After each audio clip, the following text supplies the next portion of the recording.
ശാസ്ത്രീയ ഉപനിഷത്ത് പഠനം ക്ലാസ് 324 62ാമത്തെ ഉപനിഷത്തായിട്ട് പ്രശ്നോപനിഷത്താണ് നോക്കുന്നത്. അതിൽ പ്രശ്നം 3-ൽ 1 മുതൽ 5 വരെയുള്ള മന്ത്രങ്ങളാണ് നമ്മൾ ഇന്ന് നോക്കുന്നത്. അപ്പം എന്താണ് പറയുന്നതെന്ന് നോക്കാം.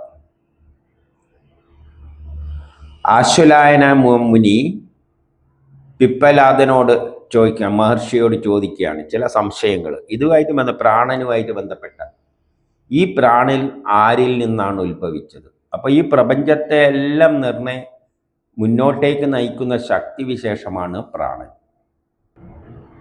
അതാണ് ലോകത്തെ മുന്നോട്ടേക്ക് നയിക്കുന്നത്. നമ്മളിലും അത് പ്രാണരൂപത്തിൽ അത് ആക്ട് ചെയ്തിട്ട് ശ്വാസരൂപത്തിനുള്ളിൽ കിടക്കുകയും നാഡികളിലൂടെ സിഗ്നൽ സിസ്റ്റത്തിലൂടെ നമ്മളെ കൺട്രോൾ ചെയ്യുകയും ചെയ്യുന്നു. ഇതെല്ലാം സൂര്യനുമായിട്ടാണ് ബന്ധിപ്പിച്ചിരിക്കുന്നത്. സൂര്യനാണ് പ്രാണൻ. സൂര്യനിൽ നിന്നാണ് ഇതെല്ലാം ബന്ധിപ്പിച്ചിരിക്കുന്നത്. അപ്പോൾ അവയുടെ ഗ്രഹങ്ങളുടെ ചലനമനുസരിച്ചാണ് നമ്മൾ കർമ്മങ്ങളിൽ വ്യാപൃതരാകുന്നത്. അപ്പം അങ്ങനെയുള്ള ഈ പ്രാണൻ, ലോകത്തെ നയിക്കുന്ന ശക്തി, നമ്മെ നയിക്കുന്ന ശക്തി ആരിൽ നിന്നും ഉത്ഭവിച്ചു?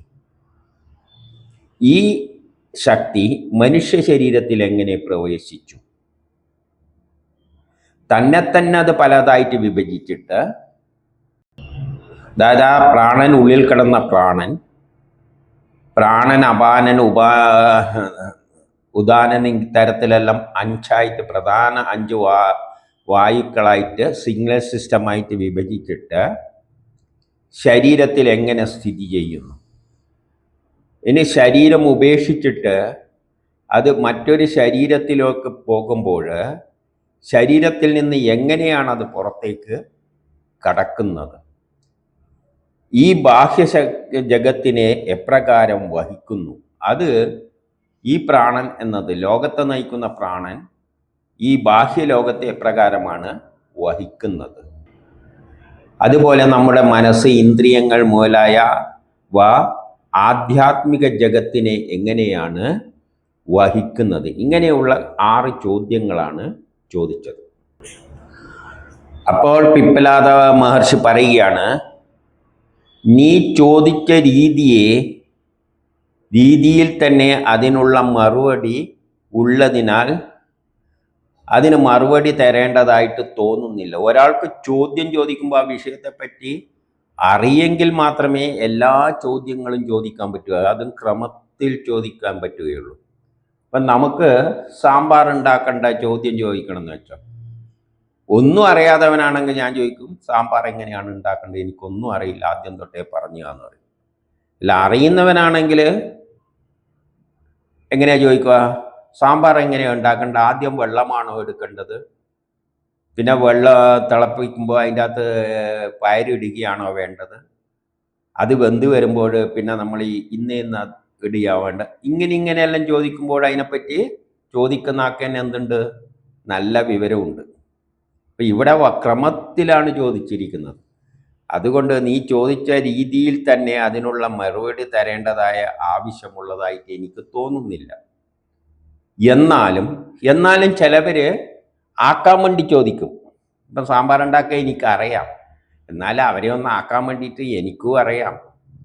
ഇങ്ങനെയല്ലാണോ സാമ്പാർ ഉണ്ടാക്കേണ്ട? ആദ്യം പരിപ്പൊടിയാണോ, എന്നിട്ട് ഉടക്കണോ, മറ്റേ ഇതെല്ലാം ചോദിക്കുമ്പോൾ ഞാനും ഇതെല്ലാം അറിയുന്നത് തന്നെയാണ് എന്ന നിലയിലുള്ളൊരു, അതുകൊണ്ട് അത്തരത്തിലല്ല എന്ന ഒരു ധാരണയുള്ളത് കൊണ്ട് നിന്റെ ചോദ്യത്തിന് ഞാൻ മറുപടി പറയാം. അപ്പം നീ വെറുതെ ഒരു ആകാംക്ഷ കൊണ്ട്, അറിയാനുള്ള ആകാംക്ഷ കൊണ്ട് തന്നെ ചോദിച്ചാണ്, ശരിക്കും പൂർണ്ണമായിട്ട് അറിയാൻ. അതുകൊണ്ട് ഞാൻ മറുപടി പറയാം. ഈ 3-ൽ എന്നിട്ട് പറയുകയാണ്, ഈ പറയുന്ന പ്രാണൻ പരമേശ്വരനിൽ നിന്നും ഉത്ഭവിച്ചു. അതിനുള്ള കാരണവും അവൻ തന്നെ, അതിൻ്റെ രചയിതാവും അവൻ തന്നെ. അപ്പം ഈ പ്രേരക ശക്തി എവിടെ നിന്നോ ഉത്ഭവിച്ചിട്ടുണ്ട്. പ്രപഞ്ചമുണ്ടാകാനുള്ള ശക്തി വിശേഷം എവിടെ നിന്നോ ഉത്ഭവിച്ചിട്ടുണ്ട്. അതിനാണ് പരമേശ്വരൻ എന്ന് പറയുന്നത്, ബ്രഹ്മം എന്നെല്ലാം പറയുന്നത്.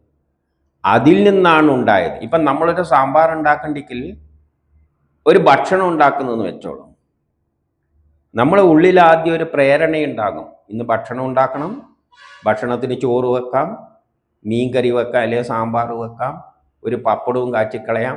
ഇങ്ങനെ ഒരു ധാരണയിലാണ് നമ്മൾ തുടങ്ങുന്നത്. അപ്പം ആദ്യം ഒരു പ്രേരണ വരും. അപ്പം ഈ പ്രപഞ്ചം സൃഷ്ടിക്കുമ്പോൾ ഏതിൽ നിന്നാണോ ഉണ്ടായത് അത് പരമേശ്വരൻ എന്ന് പേര് കൊടുത്താൽ അതിൽ നിന്നും ഒരു പ്രേരക ശക്തി വരും. ആ പ്രേരക ശക്തിയാണ് പ്രാണൻ. അപ്പോൾ ഈ പറയുന്ന പ്രാണൻ പരമേശ്വരനിൽ നിന്നും ഉത്ഭവിച്ചു. അതിനുള്ള കാരണവും അവൻ തന്നെ. അതിനെന്താ കാരണം? നമ്മളെന്തുകൊണ്ടാണ് ഒരു ചോറുണ്ടാക്കാൻ പോകുന്നത്? അതിനൊരു കാരണമുണ്ട്. ഉച്ചക്ക് തിന്നണ്ടിക്കൽ എന്തെങ്കിലും ഉണ്ടാക്കിയേ പറ്റും. അതാണ് കാരണം. അപ്പം ആ കാരണവും ആർക്ക് തന്നെയാണ്? എന്നിൽ നിന്ന് തന്നെയാണ് ഉണ്ടാകുന്നത്. അതുപോലെ പ്രപഞ്ചം സൃഷ്ടിക്കുന്ന ആ ശക്തി വിശേഷത്തിൽ നിന്ന് തന്നെയാണ് കാരണമുണ്ടായത്. അതിൻ്റെ രചയിതാവും അവൻ തന്നെയാണ്. നമ്മൾ ചോറുണ്ടാക്കുമ്പോൾ ആ ചോറ് എങ്ങനെയെല്ലാം ഉണ്ടാക്കണം എന്നുള്ള ഒരു ധാരണയെല്ലാം നമുക്കുണ്ട്. ആദ്യം ചോറുണ്ടാക്കണം, പിന്നെ ഇന്ന കറി ഉണ്ടാക്കണം, പിന്നെ ഇന്ന കറി ഉണ്ടാക്കണം, അതെങ്ങനെ ഉണ്ടാക്കണം എന്നുള്ള നല്ല ധാരണയുണ്ട്. അപ്പം അതിൻ്റെ രചയിതാവും, ഇപ്പോൾ ഒരു വീട് വെക്കുന്നുണ്ടെങ്കിൽ നമ്മൾ പ്ലാനെല്ലാം ഉണ്ടാക്കും, അതിനനുസരിച്ചാണ് പിന്നെ വീട്. അപ്പം അതിൻ്റെ രചയിതാവും ആര് തന്നെയാണ്? ആ പരമേശ്വരനിൽ നിന്നാണ്. ആ പരമേശ്വരനിൽ നിന്നാണ് ഈ പ്രേരക ശക്തി ഉണ്ടായത്. അതിനാൽ അത് പരമേശ്വരനിൽ അധീനനാണ്. അതുകൊണ്ട് ഈ പ്രാണൻ എന്ന് പറയുന്നത് പരമേശ്വരനിൽ നിന്നും അധീനനാണ്. മനുഷ്യന്റെ ഛായ അവനിൽ അധീനനായിരിക്കുന്നത് പോലെ നമ്മളെ നിഴല് നമ്മൾക്ക് അധീനനാണ്. അതുപോലെ അതിൻ്റെ ഒരു നിഴല് മാറിയാണ് ഈ ഒരു പ്രേരക ശക്തി ഉത്ഭവിച്ചു വന്നിരിക്കുന്നത്. മനസ്സുവഴിയായ സങ്കല്പത്തിൽ നിന്നും പ്രാണൻ ശരീരത്തിൽ പ്രവേശിക്കുന്നു. മനസ്സുവഴിയായി ഉണ്ടാകുന്ന സങ്കല്പത്തിൽ നിന്നും പ്രാണൻ ശരീരത്തിൽ പ്രവേശിക്കുന്നു. മനസ്സുവഴിയായി ഉണ്ടാകുന്ന സങ്കല്പത്തിൽ നിന്നും പ്രാണൻ ശരീരത്തിൽ പ്രവേശിക്കുന്നു. അതിനും ഒരു മനസ്സുണ്ട്. മനസ്സിൽ നിന്നാണല്ലോ പ്രേരണ. ആ മനസ്സിൽ നിന്നും പ്രേരക ശക്തി ഒരു സങ്കല്പത്തിനനുസരിച്ച്, എങ്ങനെയാണ് സങ്കല്പം? അതിനൊരു ലോകം സൃഷ്ടിക്കണം, ഇന്ന ജീവജാലങ്ങളെ സൃഷ്ടിക്കണം, ആ ജീവജാലങ്ങളിലൂടെ ഇന്ന കർമ്മങ്ങൾ ചെയ്യിപ്പിക്കണം എന്ന് തോന്നുമ്പോൾ ആ സങ്കല്പത്തിനനുസരിച്ച് ആ പ്രാണൻ ശരീരത്തിൽ പ്രവേശിക്കുന്നു. അപ്പം ഒരു ശരീരം എന്തിനാണ് പ്രാണൻ എടുക്കുന്നത്? ആ പരമാത്മാവിൻ്റെ എന്തോ കാര്യങ്ങൾ സാധിപ്പിക്കാനാണ് അത് ഈ ശരീരം ഉണ്ടാക്കിയിട്ട് അതിലേക്ക് പ്രവേശിപ്പിക്കുന്നത്. അപ്പം നമ്മൾക്ക് ഈ ശരീരം തന്നതിന് അതിനൊരു ലക്ഷ്യമുണ്ട്. ആ കർമ്മം ചെയ്യാൻ ഇവന് 2 കൈ വേണം, ഓരോ കൈയിലും ഇത്ര വിരൽ വേണം എന്നല്ല അതിൻ്റെ സങ്കല്പത്തിൽ തീരുമാനിച്ചു, എങ്കിലേ ഇവനെ കൊണ്ട് ഈ ജോലി ചെയ്യിപ്പിക്കാൻ പറ്റും. അപ്പം അങ്ങനെ ഒരു ശരീരം ഉണ്ടാക്കിയിട്ട് അതിൻ്റെ സങ്കല്പത്തിലൂടെ ആ പ്രാണൻ ആ ശരീരത്തിൽ ചേരുന്നു. മരിക്കാൻ സമയം അവൻ്റെ മനസ്സിൽ അവൻ്റെ കർമ്മമനുസരിച്ചുള്ള ഏതെല്ലാം സങ്കല്പമുണ്ടോ അവന് അതേപോലെയുള്ള ശരീരം ഉണ്ടാകുന്നു. അപ്പം മരിക്കാൻ സമയത്ത് ഈ ജന്മത്തിലെ കർമ്മങ്ങൾ നമുക്ക് തീർന്നു. മരിക്കാൻ പോകുമ്പോഴും അവൻ്റെ മനസ്സിൽ വേറെ ചില സങ്കല്പങ്ങൾ ഉണ്ടാകും. എന്താണ് സങ്കല്പം? ഇനി പുതുതായിട്ട് ജനിച്ചിട്ട് എനിക്ക് ഇന്ന കർമ്മങ്ങൾ ചെയ്യാനുണ്ട് എന്ന ഒരു ചിന്ത നമ്മൾ മനസ്സിലൂട്ട് ഓടിപ്പോകും. അതും പരമാത്മാവ് തീരുമാനിച്ചാണ്. അപ്പോൾ നമ്മൾ മരിക്കാൻ സമയത്ത് ഇനി നമ്മൾ എങ്ങനെയാണ് ജനിക്കാൻ പോകുന്നത്, ജനിച്ചാൽ എന്തെല്ലാം കർമ്മങ്ങൾ ഏതെല്ലാം കാലത്ത് ചെയ്യണം എന്നുള്ള ഒരു ഫ്ലാഷ് ബാക്ക് മാതിരി നമ്മളെ മനസ്സിലൂട്ട് കടന്നു പോകും. അതാണ് മരിക്കാൻ നേരത്ത് കാണുന്ന സ്വപ്നം പോലെ. മരിക്കാൻ സമയത്ത് കാണുന്ന ആ ചിന്തകൾ അടുത്ത ജന്മത്തിലേക്ക് നയിക്കും. ആ ചിന്ത നമുക്കുണ്ടാക്കാം. അതാണ് അതിനെ ദുർവ്യാഖ്യാനിച്ചാണ് ചിലവർ പറഞ്ഞ മരിക്കാൻ നേരത്ത് നീ ഇന്നതായിട്ട് ജനിക്കണം എന്ന് ചിന്തിച്ചാൽ മതി, പട്ടിയായിട്ട് ജനിക്കണം എന്ന് എനിക്ക് തോന്നിയാണെങ്കിൽ നീ പട്ടിയായിട്ട് ജനിക്കുന്നത്. ആ തോന്നല് നമുക്കുണ്ടാക്കിയെടുക്കാൻ പറ്റുന്നതല്ല. നമ്മളിനി പട്ടിയായിട്ടാണ് ജനിക്കേണ്ടെങ്കിൽ എൻ്റെ മനസ്സിലൂട്ട് നീ പട്ടിയായിട്ടാണ് ജനിക്കാൻ പോകുന്നത്, ഇനി ആ പട്ടിയായിട്ട് നീ എങ്ങനെയെല്ലാം ജീവിക്കണം, ആരെയെല്ലാം കടിക്കണം, ഏത് വീട്ടിൽ താമസിക്കണം എന്നെല്ലാം ഓൾറെഡി എൻ്റെ മനസ്സിലൂടെ കടന്നു പോകും. എന്നിട്ടാണ് ഞാൻ ജനിക്കുക, അടുത്ത ജന്മം എടുക്കുക. ജന്മം എടുക്കുമ്പോഴും ആ ജനിക്കുന്നതിന് മുൻപിൽ ആ ജന്മത്തിൽ ചെയ്തേണ്ട കർമ്മങ്ങളെല്ലാം നമ്മളെ മനസ്സിലോട്ട് ഒരു പ്രോഗ്രാം മാതിരി കടന്നു പോകും. പിന്നെയാണ് ജനിക്കുന്നത്. നീ എന്തെല്ലാം ചെയ്യണമെന്നൊന്നും ആദ്യം പറഞ്ഞു കൊടുത്തിട്ടാ വിടുന്നത്. ഇപ്പം മരിക്കാൻ നേരത്ത് നീ ഇനി എന്തെല്ലാം ജന്മങ്ങളാണ് എടുക്കേണ്ടത്, ഏതെല്ലാം ജന്മം ബാക്കിയുണ്ട് എന്നുള്ളതൊന്ന് കാണിച്ചു കൊടുക്കും. അതാണ് മരിക്കാൻ നേരത്തുള്ള സങ്കല്പം, എൻ്റെ സങ്കല്പം. അതനുസരിച്ചാണ് ഞാൻ ജനിക്കുക. അപ്പം മരിക്കുമ്പം തന്നെ പറഞ്ഞു ബോധിപ്പിക്കുന്നുണ്ട്, അടുത്ത ജന്മത്തിൽ നീ പട്ടിയോ പൂച്ചയായിട്ട് ജനിക്കണം, ഇന്ന വീട്ടിൽ ജനിക്കണം, ഇന്ന സ്ഥലത്ത് ജനിക്കണം, ഇന്ന കർമ്മങ്ങൾ ചെയ്ത് തീർക്കണം. മരിക്കുന്നതിനെക്കാട്ടി മുമ്പിൽ അടുത്ത ജന്മത്തിലുള്ളത് നമ്മളെ മനസ്സിൽ കടത്തി വിട്ടിട്ടാണ് നമ്മൾ മരിക്കുന്നത്. അപ്പം അടുത്ത ജന്മത്തിൽ എന്തെല്ലാം ചെയ്യണമെന്ന് തീരുമാനിച്ചു വെച്ചിട്ടുണ്ട്. ആ തരത്തിൽ വരുമ്പോൾ എന്ത് വരുന്നു? അതിനുള്ള ഒരു ശരീരം സ്വീകരിക്കുന്നു. അപ്പം ഇനി ഒരു പട്ടിയായിട്ട് ജനിക്കണമെന്ന് എൻ്റെ മനസ്സിലോട്ട് ഓടി വരുമ്പോൾ ആ പട്ടിയുടെ രൂപമെല്ലാം എൻ്റെ മനസ്സിൽ വരും. എന്നിട്ട് അതേമാതിരിയുള്ള ഒരു പട്ടിക്കുട്ടി ജനിക്കുമ്പോൾ അതിൻ്റെ അകത്താണ് എൻ്റെ ആത്മാവ് കയറുന്നത്. ആ ശരീരം സ്വീകരിക്കുന്നു. ചുരുക്കി പറഞ്ഞാൽ ഒരു ശരീരം സ്വീകരിക്കാൻ കർമ്മം ചെയ്യാൻ വേണ്ടിയാണ് ശരീരം സ്വീകരിക്കുന്നത്. കയറുന്നത് ഈ ആത്മാവാണ്. അപ്പം ശരീരമല്ല ഞാൻ. അപ്പം മരിച്ചു കഴിഞ്ഞാൽ നമ്മളിവിടെ കിടന്നിട്ട് എന്തെല്ലോ മണ്ടത്തരങ്ങൾ പറഞ്ഞു കൂട്ടുന്നുണ്ട്. മരിച്ചാൽ തല വടക്കോട്ട് വെക്കണം, കുളിപ്പിക്കണം, ഇത് ചെയ്യണം, എന്നിട്ട് 3-ാം നാളിൽ മറ്റേ ഇത് എന്നെല്ലാം പറഞ്ഞിട്ട് എന്തെല്ലോ അടിച്ചു വിടുന്നുണ്ട് ആൾക്കാർ. യഥാർത്ഥത്തിൽ ഈ ശരീരം എന്ന് പറയുന്നത് ചവറാണ്. വേദം പറയുന്നത് വേസ്റ്റാണ്. അതുകൊണ്ട് കളയുക വേണ്ടത്. നമ്മളെ വസ്ത്രം മോശമാകുമ്പോൾ എന്താ ചെയ്യുക? പിന്നെ അതിനെ തിരുമ്പി വെളുപ്പിച്ചിട്ട് ആരും കൊണ്ട് കുഴിച്ചിടുവോ അല്ലെ കത്തിക്കുവോ? എടുത്തങ്ങ് കളയും. അത്രയേ ഉള്ളൂ ഈ ശരീരവും. വേദങ്ങളുടെ അടിസ്ഥാനത്തിൽ ശരീരത്തിന് ഒരു ധർമ്മമില്ല. ചത്തു കഴിഞ്ഞാൽ കുളിപ്പിക്കുകയും വേണ്ട, ഒന്നും വേണ്ട, എടുത്തങ്ങ് കളഞ്ഞേക്കുക. പക്ഷെ നമ്മൾ എന്തെല്ലോ അതിന് ധാരണ വെച്ചിട്ട് മരിച്ചാൽ കുളിപ്പിക്കണം, എന്നിട്ട് എന്തെല്ലോ ചെയ്യണം. ചെയ്തു കഴിഞ്ഞാൽ ആത്മാവ് അതിലെ മുമ്പിൽ അങ്ങ് പോയി. ആത്മാവ് പോയി കഴിഞ്ഞു. പിന്നെ ഈ ശരീരത്തിൻ്റെ ആണ് ആത്മാവ് അവിടെ പോകുന്നത്. ആത്മാവ് പോയി, ഈ ഉടുപ്പും കളഞ്ഞിട്ട് പോയി. അതുകൊണ്ട് കുളിപ്പിച്ചിട്ടില്ലേലും കുഴപ്പമില്ല, എവിടെയെങ്കിലും കൊണ്ടേ കുപ്പത്തൊട്ടി പക്ഷെ അവിടെ കിടന്നാറ് നാറും. അതുകൊണ്ടാണ് സംസ്കരിക്കാനെല്ലാം പറയുന്നത്. കാരണം കാണുന്നവർക്കും പിന്നെ എന്തുണ്ടാവും? സാധാരണ ജനങ്ങളുടെ മനസ്സിൽ എന്തുണ്ടാവും? വിഷമങ്ങളുണ്ടാവും. അതുകൊണ്ടാണ് ഈ ചടങ്ങുകൾ വെച്ചിരിക്കുന്നത്. ഈ ചടങ്ങിനൊന്നും ഒരു കാര്യമില്ല. ഇപ്പം മരിച്ചു കഴിഞ്ഞാൽ ഇത്ര ദിവസം കഴിഞ്ഞാലേ പുറത്തേക്ക് പോകാൻ പാടുള്ളൂ എന്നെല്ലാം വെച്ചിരിക്കുന്നത് എന്തിനു വേണ്ടിയാണത്? നമ്മളെ വേണ്ടപ്പെട്ട ഒരാൾ മരിച്ചു കഴിഞ്ഞാൽ നമ്മളെ മനസ്സ് ശാന്തമല്ല. അപ്പം ആ സമയം നമ്മൾ കർമ്മങ്ങൾ ചെയ്താൽ ശരിയാവില്ല. ചിലപ്പോൾ നമ്മൾ എന്തെങ്കിലും പുറത്തെല്ലാം പോയാൽ വല്ല വണ്ടിക്കോടിയിലെല്ലാം പെട്ടെന്ന് വരും. മനസ്സത്ര നല്ലതല്ല. അപ്പോൾ ഒരു പീരീഡുണ്ട്, മനസ്സ് നോർമലൈസ് ചെയ്യാനുള്ള ഒരു പീരീഡ് കണ്ടെത്തിയിട്ടുണ്ട് നമ്മളെ പൂർവികർ. നമ്മൾ ശ്രമിച്ചാൽ നടക്കും. അത് നമുക്കറിയാതുകൊണ്ടല്ല. നമ്മളിപ്പോൾ ജലദോഷം വന്നു കഴിഞ്ഞാൽ നമുക്കറിയാലോ, മരുന്ന് കഴിച്ചാൽ ഒരാഴ്ച കൊണ്ട് രോഗം മാറും. ജലദോഷം വന്നാൽ മരുന്ന് കഴിച്ചാൽ ഒരാഴ്ച കൊണ്ട് രോഗം മാറും. ഒറ്റ ആഴ്ച മതി. പക്ഷേ മരുന്ന് കഴിച്ചിട്ടില്ലെങ്കിൽ 7 ദിവസം വേണം. 7 ദിവസം, മറ്റേ ഒരാഴ്ചയാണ്. ഇത് 7 ദിവസമാണ്. തോന്നുമ്പോൾ നമുക്ക് തോന്നും ആ മരുന്ന് കഴിക്കുന്നതാണ് തന്നെ. പക്ഷേ സംഗതി എന്താണ്? രോഗം മാറാൻ അപ്പം എല്ലാത്തിനും ഒരു സമയമുണ്ട്.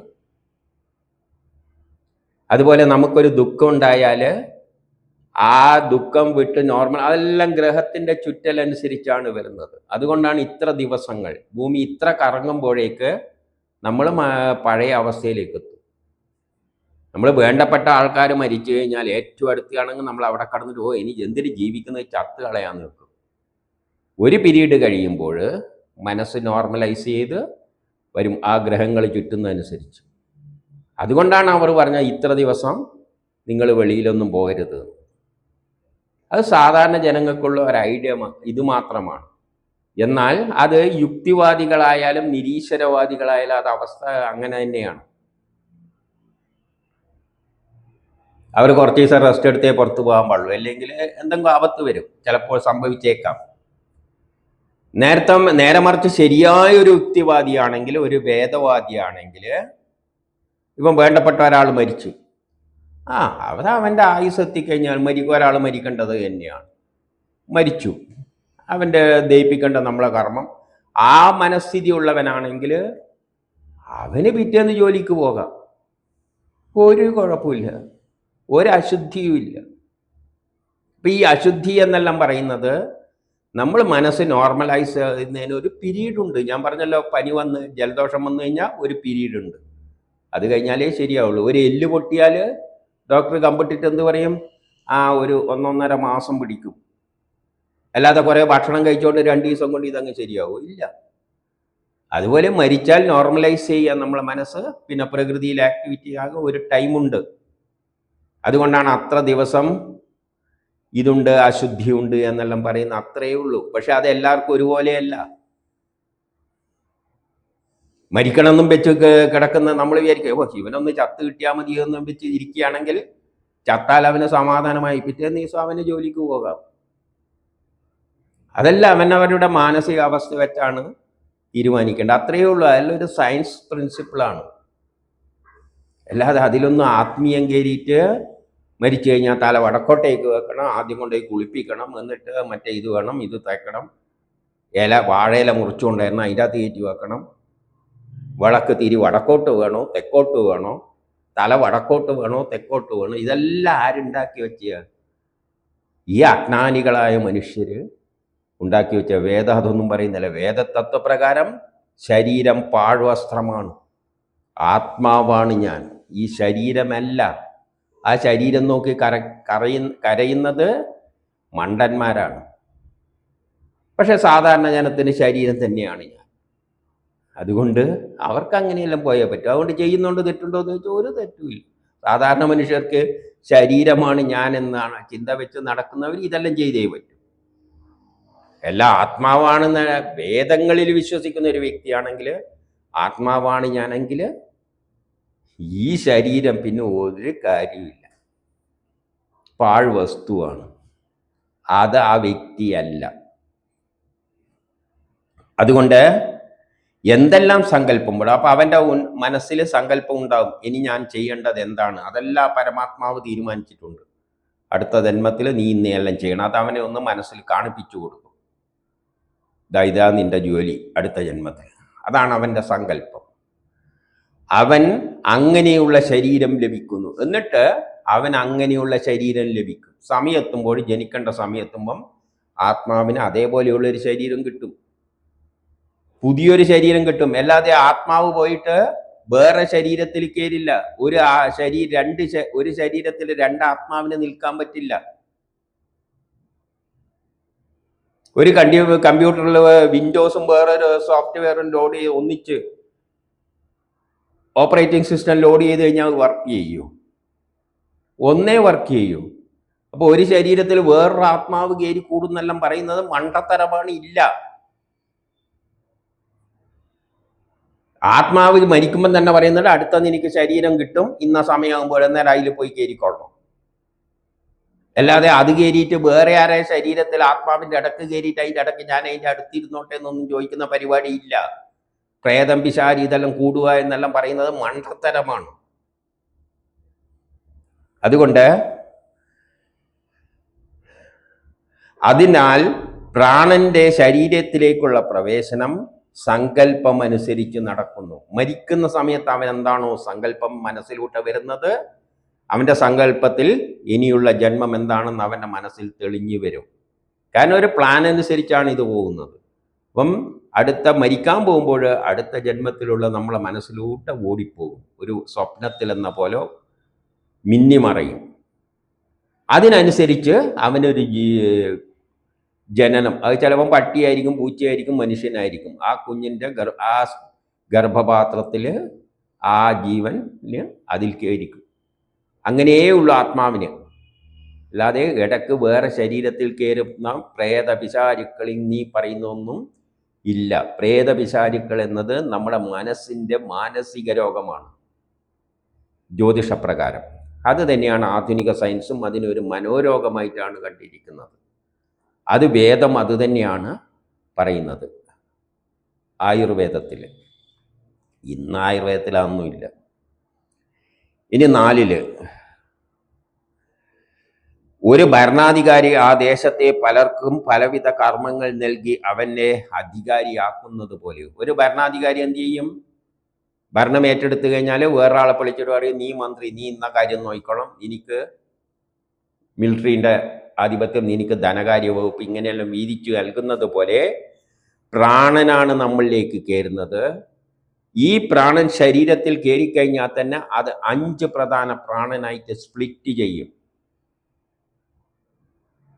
പ്രാണൻ എന്ന് പറഞ്ഞാൽ ശ്വാസമായിട്ടും എടുക്കാം. ശ്വാസം ഉള്ളിൽ കയറിക്കഴിഞ്ഞാൽ നാഡികൾ ആക്ടിവേറ്റ് ചെയ്യും. നാഡികളിലൂടെയാണ് ഈ പ്രാണൻ സഞ്ചരിക്കുന്നത്. പ്രാണൻ, ഉദാനൻ, വ്യാനൻ എന്നെല്ലാം പറഞ്ഞിട്ട് 5 തിരിയും. എന്നിട്ട് ഓരോ പ്രാണനും അതിൻ്റെതായ ധർമ്മങ്ങൾ ഏൽപ്പിച്ചു കൊടുക്കും. ഉദാഹരണമായിട്ട് ഒരു റേഡിയോയിലേക്ക് നമ്മൾ ബാറ്ററിയിൽ നിന്ന് വരുന്ന വൈദ്യുതി സ്പീക്കറിലേക്ക് എത്തുമ്പം ആ സ്പീക്കറിലേക്ക് കടക്കുന്ന പ്രാണന്റെ വൈദ്യുതിയുടെ ധർമ്മം ശബ്ദം പ്രൊഡ്യൂസ് ചെയ്യുകയാണ്. എന്നാൽ പിക്ചർ ട്യൂബിലേക്ക് വരുന്നതിൻ്റെ ധർമ്മം ആ പിക്ചർ ട്യൂബിനെ വെളിച്ചെല്ലുണ്ടാക്കിക്കുകയാണ്. എന്നാൽ വേറെ ഏതെങ്കിലും ഭാഗത്തേക്ക് വരുന്ന അതിന് ചില ധർമ്മങ്ങളുണ്ട്.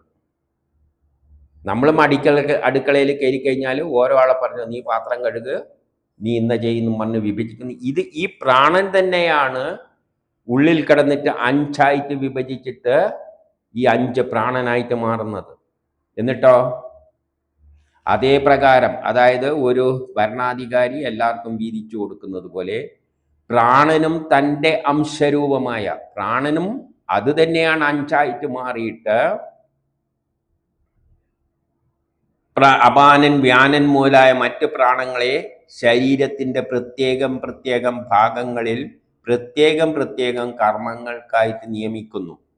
ശരീരത്തിൻ്റെ ഓരോ ഭാഗത്തിൻ്റെ നിയന്ത്രണം ആ പ്രാണന്റെ കർമ്മത്തിലാണ്. ഞാൻ പറഞ്ഞല്ലോ, ബാറ്ററിയിൽ നിന്ന് വരുന്ന സിഗ്നൽ സിസ്റ്റം, എനർജിയും സിഗ്നലും കൂടിയിട്ട് സ്പീക്കറിലേക്ക് എത്തുമ്പോൾ സ്പീക്കറോട് എന്ത് പറയും? ഈ ശബ്ദം പുറപ്പെടുവിക്കുക. പിക്ചർ ട്യൂബ് പടം കാണിക്കും. അതുപോലെ പ്രാണൻ സ്വയം മുഖത്തും നാസാദ്വാരത്തിലൂടെയും സഞ്ചരിച്ചിട്ട് ശ്വാസം ഉള്ളിലേക്ക്, ആദ്യത്തെ കുട്ടിയുടെ ശ്വാസം വലിച്ചെടുക്കുമ്പോൾ നേത്രങ്ങളിലും ചെവിയിലുമെല്ലാം അത് പോയിട്ട് സിഗ്നലായിട്ട് നിൽക്കും, കണ്ണിലും. അപ്പോഴാണ് കണ്ണെല്ലാം ആക്ടിവേറ്റ് ചെയ്യുന്നത്. അതുപോലെ ഗുദത്തിലും ഉപസ്ഥത്തിലും, ഗുദം, ഉപസ്ഥം ഈ ഭാഗങ്ങളിൽ അപാന രൂപത്തിൽ അത് എത്തിച്ചേരും. അവിടെയാണ് സ്പീക്കർ വർക്ക് ചെയ്യുന്ന മാതിരി. അവിടെയുള്ള നെർവസ് സിസ്റ്റം, അതിലുള്ള സിഗ്നൽ സിസ്റ്റം എന്ത് ചെയ്യുന്നു? അതിൻ്റെ ജോലി നിർവഹിക്കുന്നു. അതിൻ്റെ ജോലി എന്താണ്? മലമൂത്രങ്ങളെ ശരീരത്തിൽ നിന്നും വെളിയിലേക്ക് തള്ളുക. അതുകൊണ്ടാണ് ഗുദത്തിൻ്റെ ആ നാഡി, നമ്മളെ നട്ടെല്ലിൻ്റെ അവസാനത്തെ ഭാഗത്താണ് ആ നാഡീവ്യൂഹങ്ങൾ ഉള്ളത്. ആ വ്യൂഹങ്ങളുടെ അപാനൻ അതിലൂടെയാണ്, ആ സിഗ്നൽ സിസ്റ്റത്തിനെയാണ് അപാനൻ എന്ന് പറയുന്നത്. അതിൻ്റെ ജോലി മൂത്രം വെളിയിൽ കളയുക, മലത്തെ വെളിയിൽ കളയുക, ശുക്ലം മാതിരിയുള്ള ഇതിനെയെല്ലാം വെളിയിലേക്ക് തള്ളിവിട്ടു കൊടുക്കുക. ഈ പുറത്തേക്ക് തള്ളിവിട്ടു കൊടുക്കുകയാണ് അപാനന്റെ ജോലി.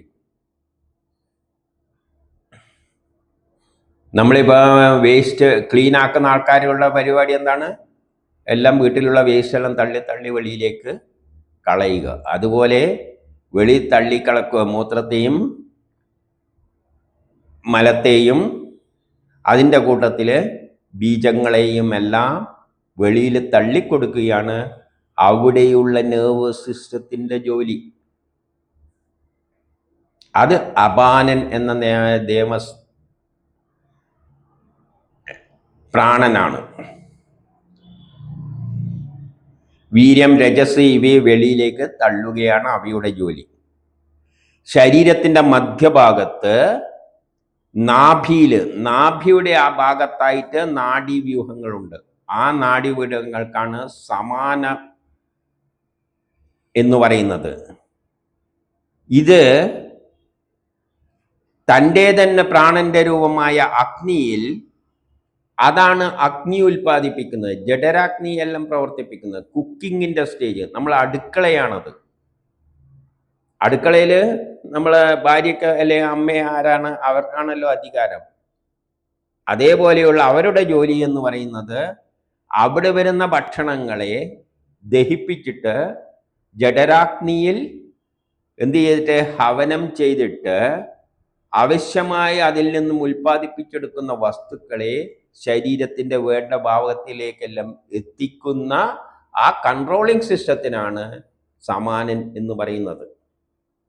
ആ നാഡീവ്യൂഹങ്ങൾ, ഇപ്പം വയറിന്റെ ഭാഗത്തുള്ള നാഡീവ്യൂഹങ്ങളുടെ ധർമ്മം, ആ ഭക്ഷണം ഉദരത്തിൽ വീഴുന്ന സാധനങ്ങളെ പാകം ചെയ്ത് പരിവർത്തനം ചെയ്ത് ശരീരത്തിന് വേണ്ട ശരീരത്തിലേക്കെല്ലാം അഗ്നിയുടെ സഹായത്താൽ എത്തിക്കുന്ന ധർമ്മം സമാനനാണ്.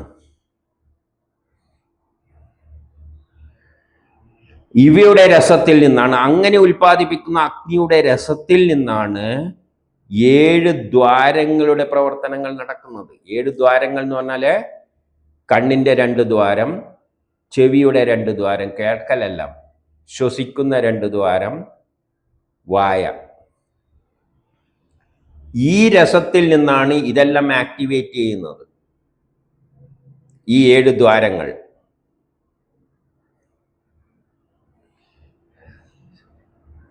അതിലൂടെ എന്ത് സംഭവിക്കുന്നു?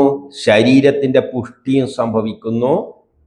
നമ്മൾ അതിൽ നിന്നുള്ള രസത്തിൽ നിന്നാണ് ശരീരം പുഷ്ടിപ്പെടുന്നതും നമ്മളെ കർമ്മത്തിന് സഹായിക്കുന്നതും. കർമ്മേന്ദ്രിയങ്ങളിലൂടെ നമ്മുടെ കർമ്മങ്ങൾ ഇടിക്കാനും പൊടിക്കാനും എല്ലാം സഹായിക്കുന്നത് ഇതിൽ നിന്നുള്ള രസത്തിൽ നിന്നാണ്.